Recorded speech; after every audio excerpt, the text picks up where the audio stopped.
what we're really seeing, what we're really feeling is this once in a lifetime evolutionary period in which the world really is changing. There's still an art to practicing law. How can we use AI to just make that art easier to access and easier to create? It's not the answer to every problem right now today. It's not there yet, right? But you can tell the direction that it's heading.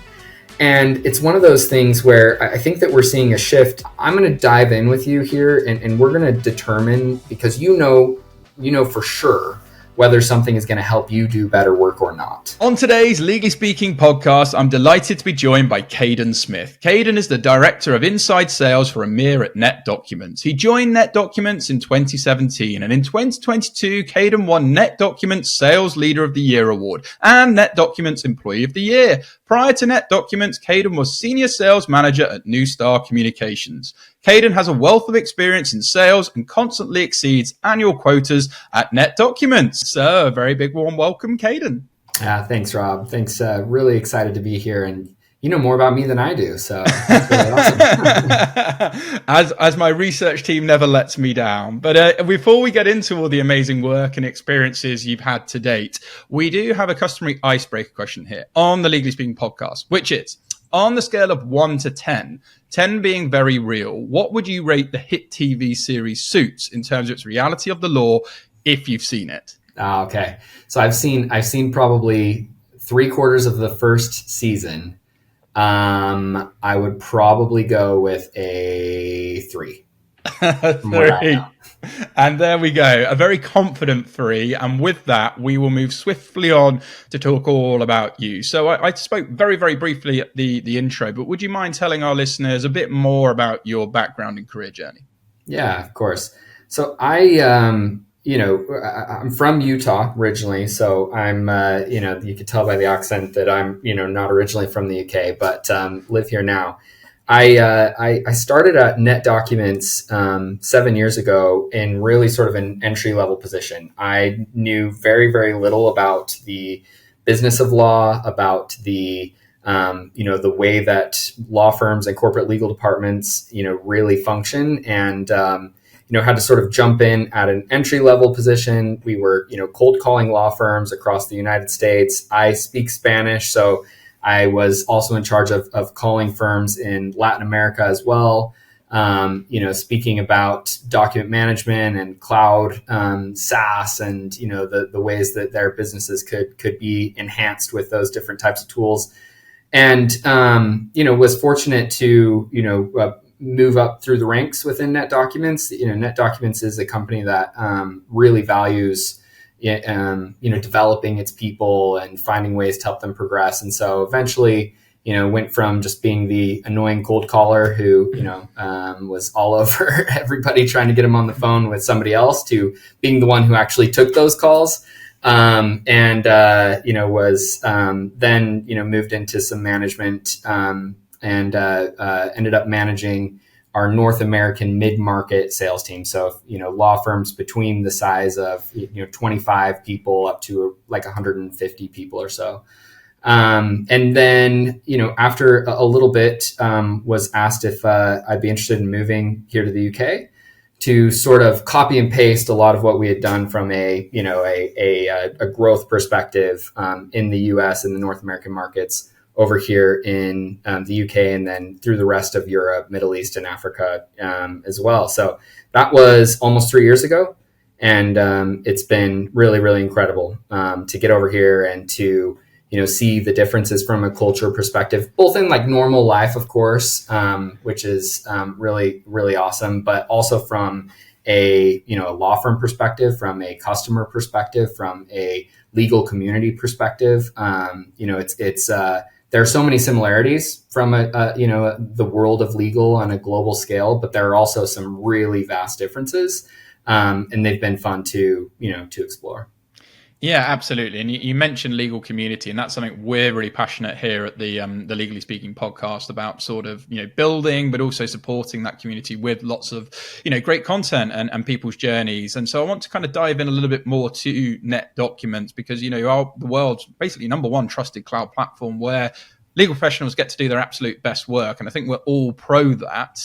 So just tell us a little bit more about the pain points really NetDocuments services, and for lawyers that may be new to NetDocuments, why they might consider it. Yeah, great. So the NetDocuments at its core is a document and email management platform, right? So it's interesting when you look at the history of legal tech and what firms have always used. The really big firms, since about the 90s or so, have always had really robust document management systems where everything, your documents are indexed, they're very searchable. Your emails are filed to matter locations where everything is very centralized. There's one single source of truth, et cetera. And the bigger firms always had these because you really needed a lot of infrastructure to make a system as as impactful, as powerful as a real document management system work. You had to have a ton of on-premise servers. You had to be able to babysit those things. You need to have, really sharp internal IT staff to be able to keep that sort of engine running all the time. And NetDocuments is a little unique. Founded in 1999, and our founder said, instead of being where technology sort of is today, we need to look at where the world is moving, which of course is, at that time it was cloud computing. And the idea of being able to, go into a law firm and say, hey, we're going to take all of your really sensitive, matter related documents and emails. We're going to put that on the internet, and then you're going to access it, or we're going to put it in the cloud, and you're going to access it with the, the big bad internet. In the early 2000s, it was not the easiest thing, I would imagine. I wasn't doing it, luckily, at that time. And so, they knew that in order to really survive in the industry, they'd have to be able to prove that not only could you have all the benefits of accessing all of your content in the cloud, which obviously has, a ton of benefits, most of which are really widely accessible or used today in some form by almost every firm. At that time, it was obviously, very different story, but that you could also have even higher levels of security surrounding your documents and your emails than any one firm could possibly provide for themselves with an on-premise, setup. And, really chipped away at that sort of mindset that everything needed to be in your office to be able to babysit. But it also opened the door to smaller firms to say, we don't have the resources to maintain, such a vast amount of tech to be able to keep a system like that running. But now that it's cloud-based and it's the same system is available to firms of all sizes, regardless of who you are, because it's one platform.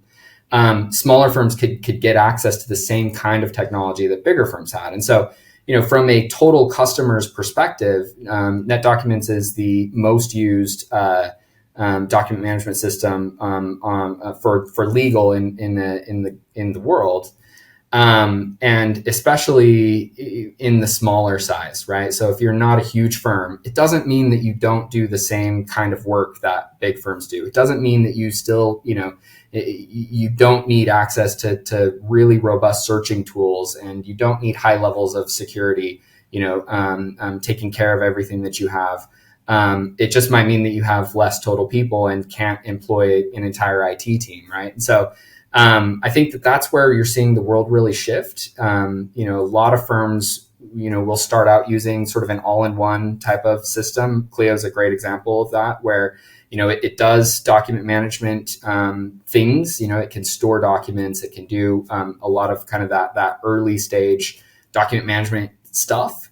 And then firms are finding that as they evolve, it makes sense to marry a platform together, using a practice management system like a Clio, and then you enhance it with a document management system like NetDocuments. And in today, in today's day, we're really seeing that there's sort of that next shift in where once it was cloud computing, now it's really generative AI, and where firms are already saving their documents into their document management system.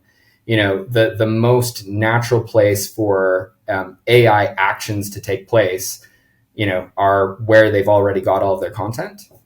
And so, we've got a few AI tools that are just really incredible. and really changing the way that legal professionals do work. And it's a journey. I think you would know this for sure, being on the journalism side of this industry. It's something that came in with a really big bang. We got to figure out the way to make it really super work in a way that makes a ton of sense. But we're solving that problem every day, and just seeing results that are incredible. So yeah.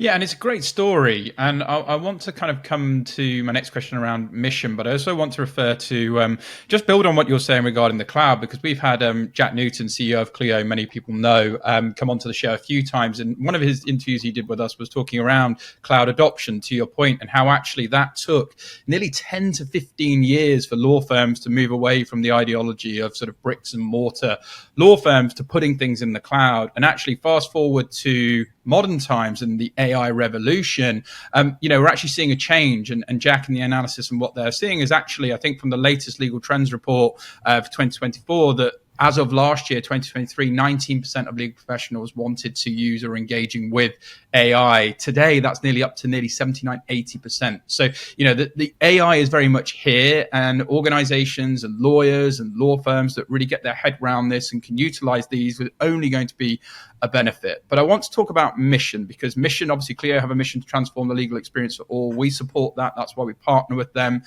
What's NetDoc's mission? You've talked about the pain points it's solving. What's the overall mission of NetDocuments, and what is it trying to achieve? Yeah, so we always talk about how, at NetDocuments, we help legal professionals do their best work, right? So it's at our core, we want to be able to provide a platform from which our customers, our users are able to be as efficient as possible, that they're able to be as secure as possible, as safe as possible, but also that they can really find or use technology that progresses their business forward from a business perspective. Technology that doesn't get in the way but enhances the way that they're working. So we always talk about helping legal professionals do their best work whenever we're considering whether we should take some sort of strategic path, acquire a certain piece of technology, do this or that. We always fall back on sort of that mission and of course, our strategic anchors to, just to make sure, things like cloud first, cloud only for us, it's seems simple, but in the earlier days, it was something that, was pretty. It was a little trickier to stand by. There are stories, some of the biggest firms in the world who, in the early 2000s, maybe early 2010s said, hey, we love NetDocuments technology. We just want to have it on premise instead of in the cloud. And they had to make a decision to say, who are we, and what are we going to be? And for us, it was cloud first, cloud only, which is one of our strategic anchors that sort of support that, helping legal professionals do their best work. And so, it's one of those things that has helped sort of guide us to where we are, and we continue to stick by those things. Yeah, and I love that, and I love the mission in terms of doing your best work. And I guess let's go a bit deeper then, because people are like, right, okay, Kaden, we get it. So you're all around documents, that makes sense. But you've got some really smart solutions that you're offering in terms of organize, protect, plan, deliver, learn, NDX Max. So would you mind just telling us a little bit more about some of these solutions and what it may do in terms of actually, daily helping a lawyer's life do them work better? Yeah, of course. So it's document management at its core in itself is something that is just so incredibly useful. Little things like, being able to perform really, really advanced searches, both on, not just titles of documents, but, keywords within documents, a built-in behind the scenes OCR engine that makes everything full text searchable. So, even if you've got a picture of something that gets uploaded, you need to be able to find that, to be able to search there. Email filing tools, email management is one of those things that can be such a pain for, legal professionals, right? But also so important for firms. The amount of times we've heard stories where, there's a firm that comes to us and says, look, we've got a team of 50 people. We had a couple people who were really managing this certain matter, this certain case. They, were emailing, of course, with the client. They were keeping track of everything. They've left the firm. Now we need to go in and dissect, what was happening in this matter before, before they took off. And from a governance perspective, being able to have a tool that makes putting those emails into a central repository with the rest of your documents as easy as possible is so crucial. So, NetDocuments has a tool that does, uses artificial intelligence to predict which matter any given email that you receive or are going to send might belong to. So with one click, you're filing a copy of that email, and that way, maybe you're overseeing a matter. You're not the one directly communicating with the client. You're able to go to the matter and see, okay, here's all my documents. Here's all the emails. Here's everything I need to know. So from a governance and continuity perspective, you've got it all there. And then there's, sort of the above and beyond document management. So we, I think pretty notably, a couple of years ago, we released a tool called Pattern Builder, which is a no-code document automation platform. And so, being able to, build complex workflows that are not, aren't going to be the same for every single firm, right? In fact, they're never the same. To be able to use, again, trying to support some of those smaller firms without large IT teams. Hey, here's a tool in which you can build applications that work for your firm. So build a client-facing form. They fill out all of their information, and then documents are automatically created for you, based specifically on what you need, right? That really propelled us into being able to offer a really fantastic AI module, which is what we call Pattern Builder Max. So being able to take those workflows that anybody can create, they can create these apps, we call them, but then infuse AI prompts into them, so that from where all of your documents already live, if you have really specific AI use cases, we're able to create those apps, or you're able to create them yourself, and then use AI in a way that you're not trying to, piece together, different, AI tools that kind of give you, certain outputs that are kind of, very, very generic or the same for everything, but, really specific to the type of work you're doing. But because it's a document automation tool as well, it can create documents based on, some of those AI needs that you have. And so, we've really gone down the approach of don't buy individual AI tools that a vendor may create and give you to say, hey, here's a summarization tool, right? Every firm likes their summaries, a little bit differently than the others. And so here's a tool where you can create a summarization app that says, I need a summary and I need it to include these 10 things every single time. And I need you to check for this and this and this, because that's what we care about. And then I need you to produce it onto a document with our letterhead and the styling, the format that we care about, et cetera, and go from there. And so it's been really awesome. I mean, we have customers who they have users who will go to their sort of administrative teams, whoever looks after NetDocuments in the morning, and say, I need an AI app that can do X. They can build it themselves, and they're deploying it in the afternoon for testing, for checking. And so, it's allowing our customers to sort of have, the ability to access a full range of AI capabilities without purchasing, 20 different tools to do each of those things.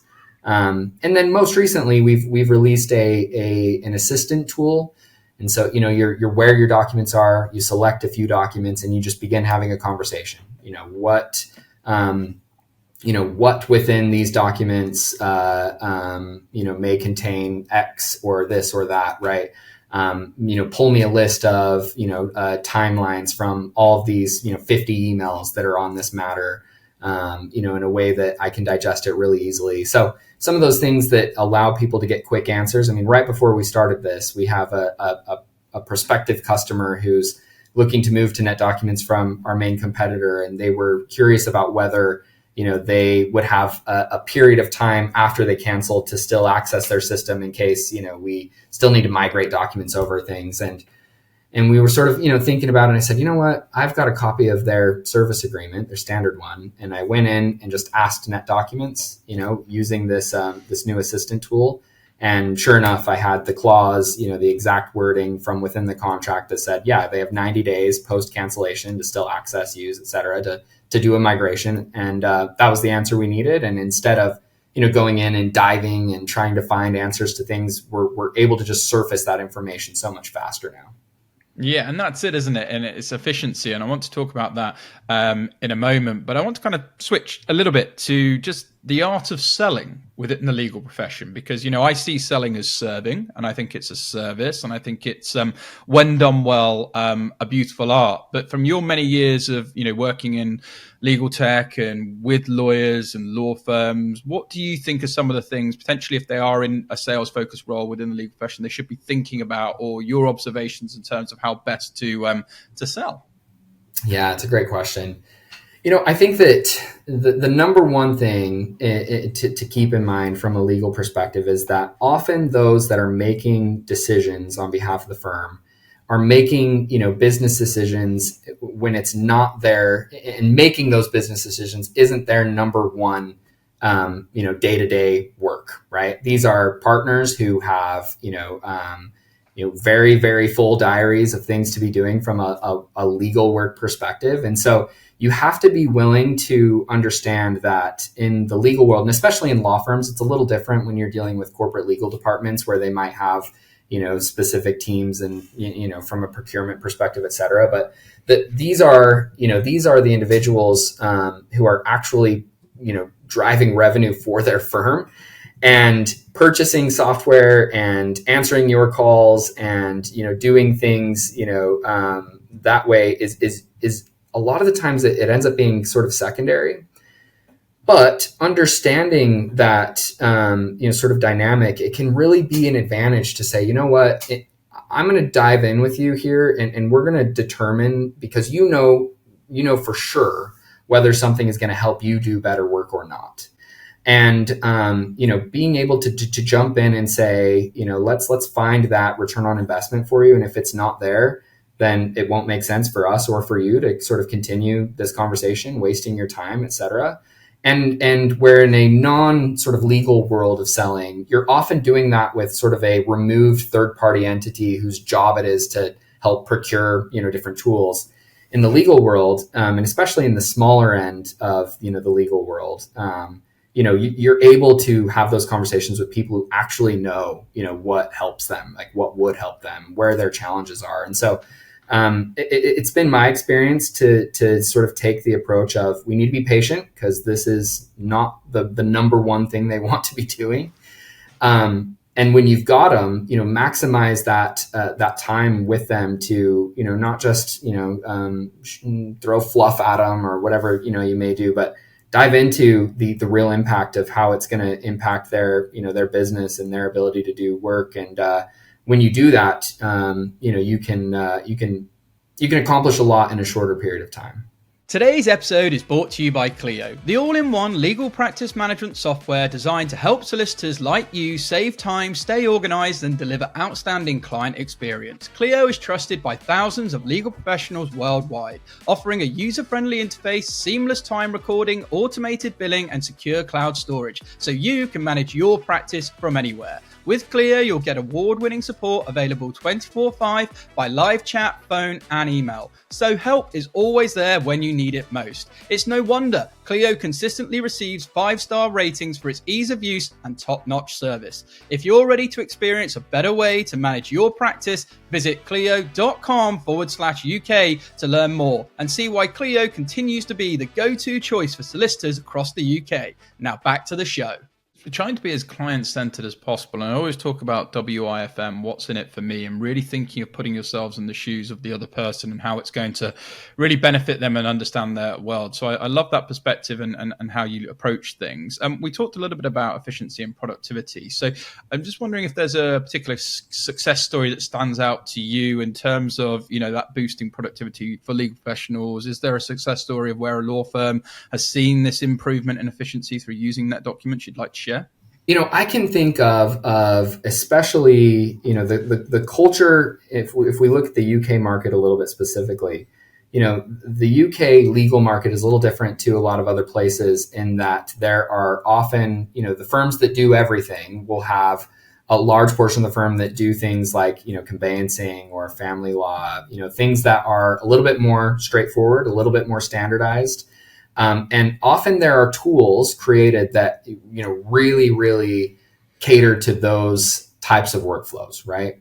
And the interesting thing is that there are often, within those same firms, a whole half of or a section of the firm who are also doing, more of the, the more bespoke type of legal work, I would say, right? It's your litigators, those that are doing corporate work or M&A work. It's different every time. It's not, we're not following the exact process so much. And what you see a lot of the time is that, in the spirit of being able to purchase a technology that supports that transactional side, the conveyancing side or things like that, especially, you find that a lot of users end up being, put into situations where they're using tools that don't cater really specifically to their needs. And so from a NetDocuments perspective, being a document management system that integrates really well with, their practice or case management systems that, that are sort of available in the market, we've seen, especially over the last couple of years, this revolution where, those firms can, put NetDocuments in as the document repository. Those that do conveyancing or do family work or do work that's very, transactional, it's kind of the same every time, they sort of continue working from within their practice management system primarily. But you're able to unlock this world for those who, do more of the bespoke work and still have sort of one platform. That's been a sort of a consistent theme over the last couple of years. Like, instead of having one tool, let's have a best of breed platform that feels like one tool, but isn't. And, we're seeing a load of that.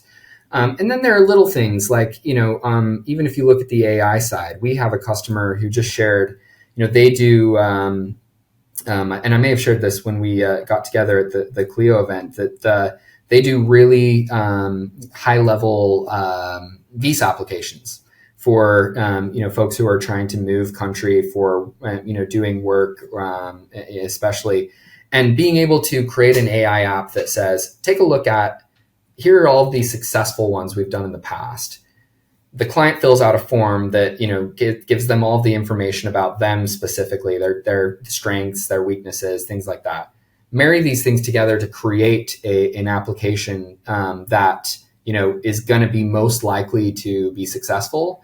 What once was a work of just picking pieces from old things, placing them into the new, manually entering information from the application that you're sort of currently working on, and doing that all manually, is now something that can just be done automatically, right? And that's where the world is heading. We're not. I think that the best firms are finding, AI isn't going to, come up with everything for them, and if it does, it's often not going to be the best. But can we leverage the really good work you've already done, so that we don't, make the work of law become so robotic that it's the same across the board, but that we can just leverage that really, really good stuff that your firm specifically have done that make you special, make you unique a lot faster than maybe we used to be able to do. And it's been a really exciting time to see things, especially like that, where it's what? We had this information all along. We just didn't have a way to be able to go find it really quickly and create new work from that old work. And, that's been another recent thing.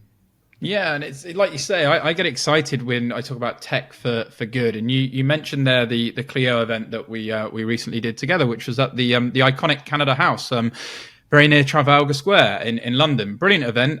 You were on the panel along with previous guests we've had on the show, Ronnie Gurian and Dana Denise Smith. So we explored during that panel discussion the sort of future of legal technology. So are there any other takeaways or insights from that event particularly that you'd like to share with our audience from your perspective?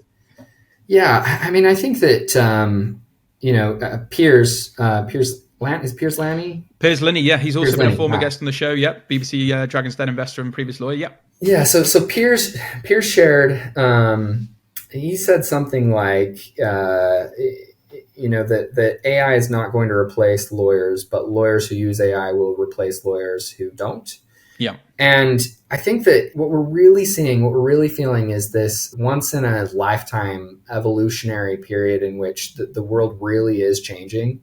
And, it's not the answer to every problem right now today. It's not there yet, right? But you can tell the direction that it's heading.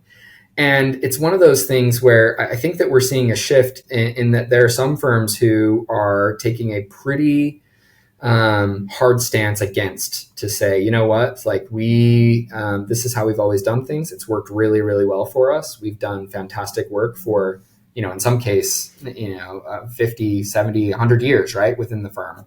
And, we're not going to, throw that all away, right? And you're seeing some firms who are really jumping in and embracing it. And I think that the general consensus, both at the event that we had there at the Canada House, but also in other conversations that I've been able to be a part of, especially over the last year or so, is that it's not going away, and we need to really jump in and embrace it and find the good in it.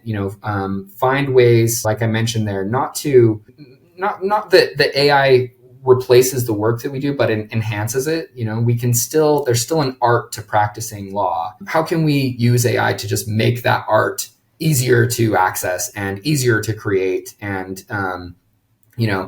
make it something that is just not got so much barrier to get after and use. And so I think that was, my main takeaway walking away. It's just, these tech providers, Clio is a really fantastic example. The cloud evolution was something that an organization like Clio was at the very forefront of, right? And I can only imagine the types of conversations they would have had in the early days with firms saying, hey, we're taking everything and we're putting it in the cloud. You'll get it in the internet. And they would have gotten some pushback for sure. And there were firms who embraced it, and those firms are doing better today than the alternative, right? And you can see, even at Clio, the incredible growth that they've seen over the last 5, 6, 7, 8 years. Even those firms that maybe were the stragglers to adopting that sort of first round of cloud technology, they've all done it now, right? Like everyone's kind of done it now, and AI is going to be the same way. And I think that's the consensus that we're seeing. It's you're gonna use it at some point, and you might as well get out ahead while it's a real competitive advantage, because there will come a day, I really believe, that it is table stakes, right? It's there, and it will be cheap and easy to use, and use the advantage while it's there. Yeah, and a great takeaway as well. And I think I'll probably butcher this quote from Jack, that he also said at that event around sort of AI, see it as a legal work force multiplier, in terms of the ability that it can do to help you really, be better at your job, be more efficient, get more client centered, look at the strategic side, build those relationships. You touched on it there around challenges in adoption. And I want to kind of go deep on this, because I still think there is a slight aversion from some law firms in terms of adopting new technologies, for whatever reason it may be due to workload, being very hell-bent on using a legacy system. So what are some of the common challenges when law firms transition to cloud-based platforms like NetDocuments, and how can they potentially think about overcoming those? Yeah, it's a great question. And we often, I think that the default thought is, lawyers they're just averse to change, right? When you dig deeper, though, and I even think about in my normal day-to-day life, right? You get a new car, and this new car is so much nicer than your old car. But, you don't remember whether, if you need to move your seat forward or backward, is that, you lift in the front or you go to the side, and that's frustrating for a period of time, right? And when you're so used to doing something all the time a certain way, even if it's not the best way, it's just hard sometimes to sort of retrain your brain on those things. And so there are firms who recognize this, understand that even though the technology is very obviously better, these are individuals who still need to be sold on that, right? And so I think that back to sort of looping everything around from a sales perspective, I think it makes a ton of sense for organizations that are making changes to get out early and really find ways to sell the benefits that are coming, right? get people excited about the things that they're going to be able to do even before it's deployed to them, right? Find ways to, really use, like there's the old, carrot versus the stick analogy. There comes a time at some points where you might have to employ the stick and say, like, you know what, well, this is how we're going to do things. So you got to figure it out. But that should never come before copious amounts of carrot, right? Look at this, amazing functionality you're going to be able to have. From there, once you start actually deploying tech, we find that if you can get a few people on board, especially if you've got influential people who are willing to, to really buy in and become your sort of super users, getting those peer advocates for the different technologies that you're rolling out really can go a long way. I even think in my day-to-day use of technology, working at NetDocuments, we've rolled out new tools for helping us do our work that are they are objectively better than than the tools we had before. But I didn't love them because it wasn't the way I was used to working. And having those that do the same work that I do, be able to say, look, I don't have that much skin in the game here because I'm not your boss, and I'm not the one who's purchased this technology for us, but I'm able to do this and this and this that I couldn't do before, and I'm sure you do that too. And it's been a real game changer for me. Just goes such a long way, right? And from there, I would say, like, don't. A lot of firms will, in the spirit of cutting costs, go out of their way to, one of the first things that we always see get cut is, training, right? Hire professionals that have done this a lot of times to come in, hold your users' hands, walk them through, how to accomplish those tasks. It's incredible the amount of times that we find, a user decides they don't like a system, right? I don't like it. I've tried it. I don't like it. And it's often because they feel like they can't do something when in reality they could have done it, and even easier than they could do it before. They just didn't know how to do it. Because you don't cover every tiny little thing on a general, one-to-many type of training program. So get people in to sit down, hold their hand, sit with them while they navigate through new tools or technology. If you've got internal people who can do that, great. If you don't, find people who can. I think that, you can really go a long way in sort of employing those things.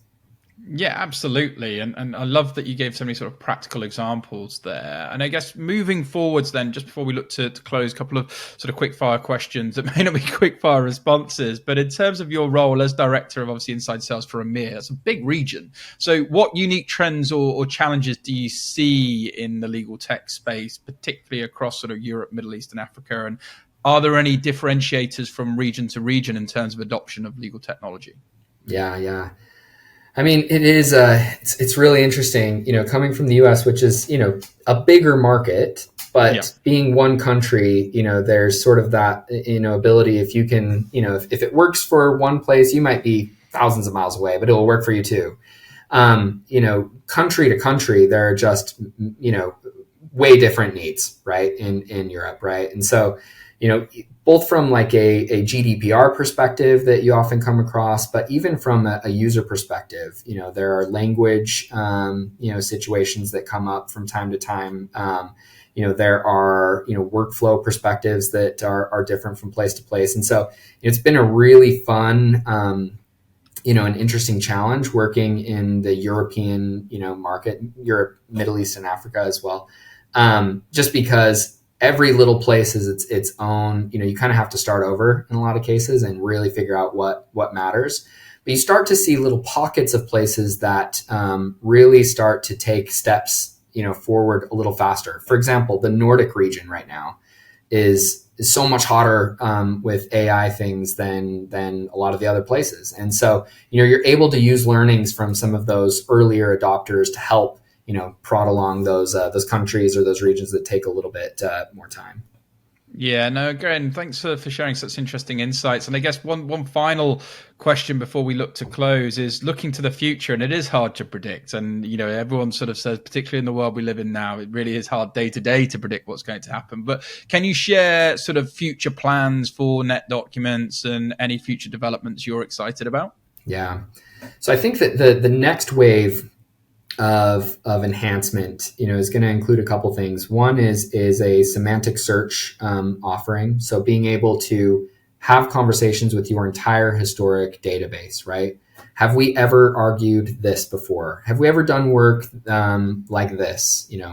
How are we doing in this matter? Does it feel like maybe it's a litigation? Are we winning or losing here, right? Based on all the information that's within, the system. That's one. And then the other I would say is around what we're calling, background processes. So using AI to intelligently identify things like you save a document, AI automatically understands everything about this document and can therefore trigger actions to happen. So I save a contract into the system on behalf of my client. The system automatically recognizes the contract, runs it against a playbook that you've created to say, these are the things we care about for these kinds of contracts. And before you do anything, you've already got a list of suggestions of places that you might want to, make changes or double click based on the things you care about. So it's all about, right now, I think the AI world is very much like, go and do this one specific thing for me.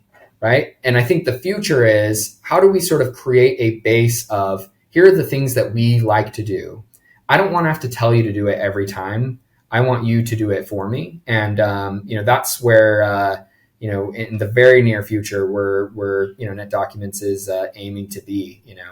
Let's just start to get a little bit even more efficient than you can be right now. Yeah, and we're all for that in terms of let's increase that efficiency as much as possible. And, it has a knock-on effect in terms of, overall well-being, job satisfaction, not getting stuck in the weeds, having to do a lot of these tasks that for years and years have needed to be done. This has been an absolute brilliant episode, Kaden. Really enjoyed learning about your personal story, all the great things NetDocuments is doing. And I'm sure our listeners are going to want to know more. So with that in mind, where can they go to learn more about your career or NetDocuments? Feel free to shout out any websites, any social media handles. We'll also include them with this episode for you too. Yeah, of course. So, it's more the standard ones. I'm on LinkedIn, Kaden Smith. I think you probably put in Kaden Smith NetDocuments and I'll pop up. And then, netdocuments.com, there's a get a demo button that you can click and we can have a conversation and at least show you sort of what other firms are doing. Yeah, absolutely. Well, it just leads me to say thanks so much once again. It's been an absolute pleasure hosting you today on the Legally Speaking podcast sponsored by Clio. Wishing you lots of continued success with your career and indeed everything you're getting up to at NetDocuments. But from all of us for now, over and out. Thank you for listening to this week's episode. If you like the content here, why not check out our world-leading content and collaboration hub, the Legally Speaking Club, over on Discord. Go to our website, www.legallyspeakingpodcast.com, for the link to join our community there. Over and out.